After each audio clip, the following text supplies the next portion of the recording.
रमज़ान में जो महीना भर आप ఒక్క పొద్దులు ఏదైతే ఉంటున్నారో పవిత్ర రంజాన్ మాసంలో మీ అందరికీ భగవంతుడు దీవించి ఆశీర్వదించాలని చెప్పేసి కోరుకుంటూ, మరీ ముఖ్యంగా నా తరఫు నుంచి ఒకటి మైనార్టీ సోదరులకు మరి అందరికీ తెలియజేయడం ఏంటంటే, ప్రతి రంజాన్కు మన శరీరంలో ఉన్న ఒక చెడు గుణాన్ని విడిచే పని చేద్దామని చెప్పేసి మీ అందరితో కోరుకుంటున్నా. ఎందుకంటే నెల రోజులు మామూలుగా ఉండరు మీరు. మరి ఈ ఉపవాసాలు పనికి రావాలంటే మనిషి ప్రేమతో బతకాలనే ఆలోచన మనుషులకు రావాలని చెప్పేసి కోరుకుంటూ, మరి అదేవిధంగా రాబోయే ఎన్నికల లోపల ఎంపీ ఎలక్షన్స్ లోపల మన కాంగ్రెస్ పార్టీ తరఫున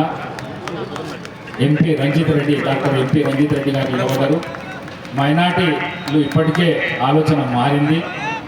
భారతదేశంలో కానీ తెలంగాణ రాష్ట్రంలో కానీ ఏదైతే సెక్యులర్ పార్టీ ఉన్నదో, ఏదైతే మైనార్టీలను కాపాడే పార్టీ ఉన్నదో ఆ పార్టీకి ఓటు వేయాలనే ఆలోచనకు మీరు వచ్చిందని చెప్పేసి మా మనసు కూడా తెలుసు, మీ మనసు కూడా తెలుసు అని తెలియజేస్తూ సెలవు తీసుకుంటున్నాను. Thank you very much.